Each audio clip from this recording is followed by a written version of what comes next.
नमस्कार दोस्तों, आज हम बात करेंगे उस व्यक्ति की कहानी जिसने रेगिस्तान में शहर बसा दिए, ट्रस्ट बनाकर लाखों परिवारों का भरोसा पाया, एयरलाइंस उड़ाई, लाखों नौकरियां दी, लेकिन वही शख्स कुछ ही सालों में अदालतों के चक्कर, अरबों की देनदारी, सरकारी कार्रवाई और मीडिया की गर्मी में पिघलता चला गया। ये कहानी है सहारा श्री सुब्रत राय की, एक ऐसी कहानी जहां शिखर भी है और शून्य भी, जहां ताजमहल वाली शान भी है और तिहाड़ की कोठरी भी। तो चलिए सीधे शुरुआत से शुरू करते हैं। साल था 1948। बिहार और उत्तर प्रदेश के सीमा पर स्थित अररिया जिले के एक कस्बे में एक बच्चे का जन्म हुआ, सुब्रत कुमार रॉय। घर अमीर नहीं था, लेकिन शिक्षा, संस्कार और अनुशासन का महत्व था। पिता एक सरकारी कर्मचारी रहे और उनकी छवि बेहद ईमानदारी मानी जाती थी। 1960 से 70 के दशक में जब देश गरीबी, बेरोजगारी और आर्थिक मुश्किलों से जूझ रहा था, सुब्रत राय का दिमाग कुछ अलग तरह से चल रहा था। उनका मानना था कि अगर देश का गरीब आदमी बैंक में पैसा नहीं रख सकता तो कोई ऐसा रास्ता होना चाहिए जहां वो छोटी बचत भी सुरक्षित रख सके। यही सोच आगे चलकर सहारा इंडिया की आधारशिला बनी। 1978 में सुब्रत राय ने 3 लोगों के साथ 2000 रुपये से सहारा इंडिया परिवार की नींव रखी। ये वो दौर था जब NBFC मॉडल नया था। छोटी बचत करने वाले परिवारों को भरोसेमंद जगह चाहिए थी और यही भरोसा सहारा ने पकड़ लिया। 1980 से 1990 का दशक सुब्रत राय के लिए जादुई साबित हुआ। सहारा की टैगलाइन थी, हम सहारा इंडिया परिवार हैं। सहारा के एजेंट गांव-गांव घूमते, लोगों से जुड़ते, रिश्ते बनाते। कम शिक्षा वाले लोगों के आसान कागज, तेज लाभ और परिवार जैसी भाषा ने आकर्षित किया। धीरे धीरे सहारा इन सेक्टर्स में उतर गया। रियल एस्टेट, हाउसिंग, मीडिया, सहारा समय, सहारा समाचार पत्र, एंटरटेनमेंट, एयरलाइंस, एयर सहारा, हॉस्पिटलिटी, सहारा स्टार, अम्बे वैली और फिर आज वह दौर जिसने सहारा को लाइमलाइट में खड़ा कर दिया। Sports sponsorship. सालों तक भारतीय क्रिकेट टीम की जर्सी पर लिखा रहता था सहारा। यह सिर्फ स्पॉन्सरशिप नहीं बल्कि पहचान थी। सुब्रत राय को देश के सबसे बड़े उद्योगपति की सूची में शामिल कर दिया गया। 1990 के बाद मीडिया ने उन्हें नाम दिया सहारा श्री। अगर आप 2000 के दशक को याद करें तो सहारा की इमेज बहुत भव्य बन चुकी थी। मुंबई का सहारा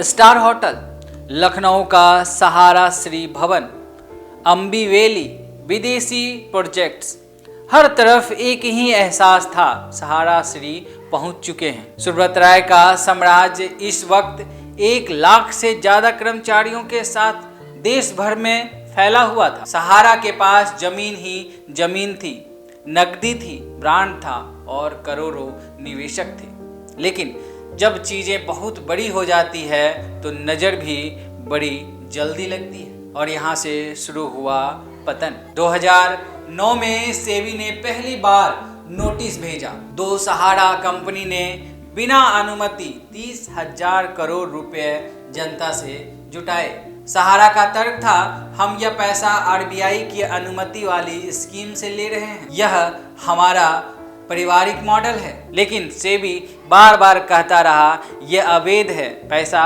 वापस करो। 2011 में सुप्रीम कोर्ट में मामला पहुंचा। 2012 में फैसला आया। सहारा को निवेशकों के 24,000 करोड़ वापस करने का आदेश दिया गया। हर लेन देन का डेटा जमा करने का आदेश मिला। सेबी को पैसा लौटाने की जिम्मेदारी मिली। सहारा ने कहा, हमारे 3 करोड़ निवेशक हैं, डेटा बहुत बड़ा है। सेबी ने कहा, अभी जमा करो, बाद में डेटा देख लेंगे। और यहीं से टकराव युद्ध में बदल गया। 2014 में सुब्रत राय कोर्ट में पेश नहीं हुए। कोर्ट ने गुस्से में कहा, इन्हें गिरफ्तार करो। और 4 मार्च 2014 को सुब्रत राय को दिल्ली में गिरफ्तार कर तिहाड़ ले जाया गया। यह वह पल था जिसने देश को चौंका दिया। एक ऐसा बिजनेसमैन जिसने भारत की जर्सी पर नाम लिखा, वो अब जेल की कोठरी में था। उस समय सहारा के लगभग सभी बिजनेस पर असर पड़ा। निवेशकों ने पैसा निकालना शुरू कर दिया, एजेंटों की कमाई रुक गई, नए प्रोजेक्ट रुक गए, विदेशी प्रोजेक्ट फंस गए, मीडिया का दबाव बढ़ गया। कोर्ट कहती रही 10,000 करोड़ जमा करो, जमानत मिल जाएगी। सहारा बार बार कहता रहा इतनी कैश अचानक लाना संभव नहीं है। इसी खींचतान में सहारा साम्राज्य बिखरने लगा। 2015 के बाद सहारा ने कई प्रॉपर्टी बेचनी शुरू की। सहारा स्टार होटल, एयर सहारा पहले ही जेट एयरवे को बेच दी गई थी, लेकिन सरकार और सेबी का कहना था जो जमा कर रहे हो वह बहुत कम है। समय बीतता गया, कोर्ट की सख्ती बढ़ती गई और सहारा का साम्राज्य सिकुड़ता गया। इतने बड़े समूह के हजारों कर्मचारी बेरोजगार होने लगे, कई निवेशक परेशान होने लगे। देश भर में सहारा में पैसा फंस गया कि खबरें आम होने लगी। सुब्रत राय की सेहत भी बिगड़ने लगी थी। 2020 के बाद कंपनी पहले से टूट चुकी थी। कोविड के समय कारोबार लगभग रुक गया। सहारा ग्रुप ने कई बार कहा हमारा पैसा कहीं और फंसा हुआ है, लौटाएंगे, लेकिन निवेशकों में गुस्सा और निराशा बढ़ती गई। 2023 में संघर्ष करते करते 14 नवंबर 2023 को सुब्रत राय का निधन हो गया। उनकी उम्र 75 साल थी। कारण था कार्डियक अरेस्ट। उनके निधन के साथ एक सवाल फिर गूंजा, क्या सहारा का साम्राज्य अब कभी खड़ा हो पाएगा? क्या करोड़ों निवेशकों का पैसा वापस मिलेगा? क्या सेबी बनाम सहारा की लड़ाई कभी खत्म होगी? अब सबसे बड़ा सवाल है, सहारा वास्तव में कैसे डूबा? इसके 7 कारण हैं। पहला कारण है रिकॉर्ड कीपिंग का कमजोर सिस्टम। करोड़ों निवेशकों का हाथ से लिखा डेटा, पेपर, रसीदें और एजेंट मॉडल यह आधुनिक समय में असुरक्षित साबित हुआ। दूसरा कारण है एनबीएफसी मॉडल में बढ़ती शक्ति। सरकार और नियामकों ने स्मॉल सेविंग मॉडल पर नियम खड़े कर दिए। तीसरा कारण सेबी के साथ टकराव। सेबी कहता रहा यह अवैध फंड रेंजिंग है, सहारा कहता रहा हमने कुछ गलत नहीं किया। यह लड़ाई कंपनी को खा गई। चौथा कारण भारी रियल एस्टेट निवेश।